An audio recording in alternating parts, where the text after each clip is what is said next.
Bahay ko. Yan, maglilinis ako ngayon. For the linis ang person.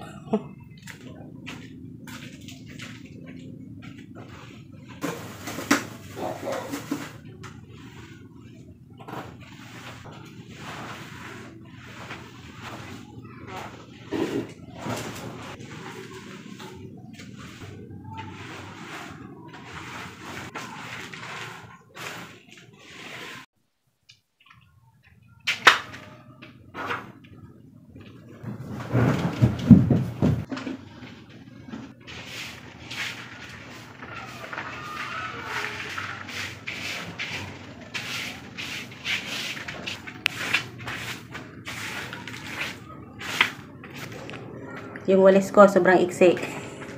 Yan. Sira-sira na.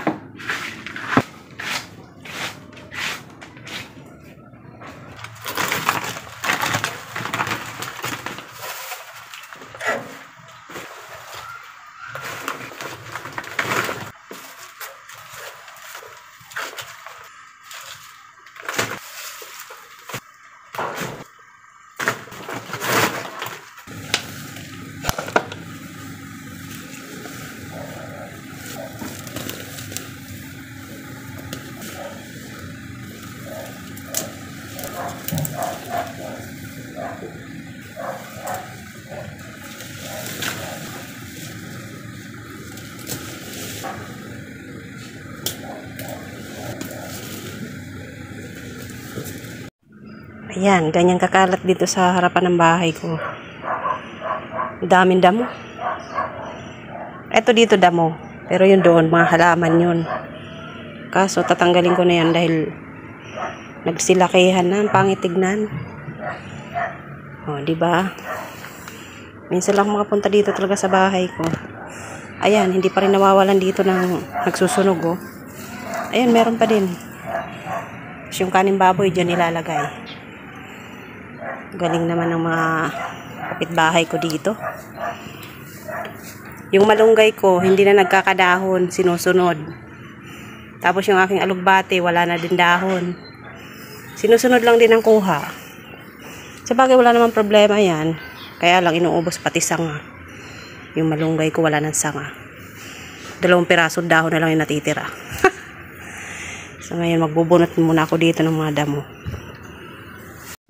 Ayan, ang linis na. Wala na yung mga damo. Ito yung damo. Sa susunod, pagbalik namin, tsaka ko yan itatapon. Ayan. O, diba ang ganda na tignan?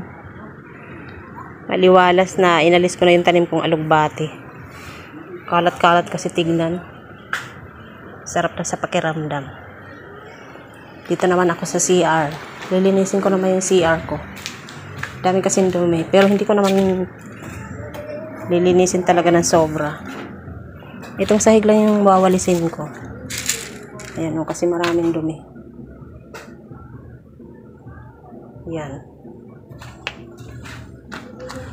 Ito yung basura kanina na dinakot ko. Meron pa nga mga maliliit na hindi pa naidakot lahat. Nadaspanin ko na lang yan.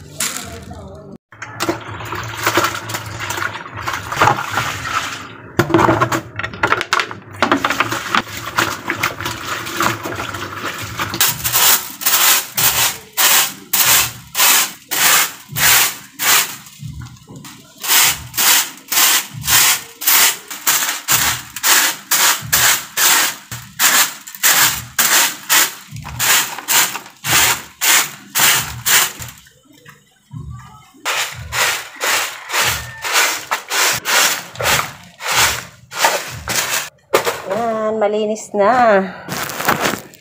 Sa wakas, natapos din. O, diba? Malinis na yung sahig ko. Nagugutom na ako, kaya kakain muna ako. Ayun, luto na yung kanin ko. Meron akong ulam. Ayan, paksiw. Binigay ng kapitbahay. Di ba, kararating lang. May grasya ka agad. Kaya kakain na ako dahil may ulam na ako. So, yan lang muna mga kasuki ang aking update for today's video. Maraming salamat! Thank you for watching. Bye!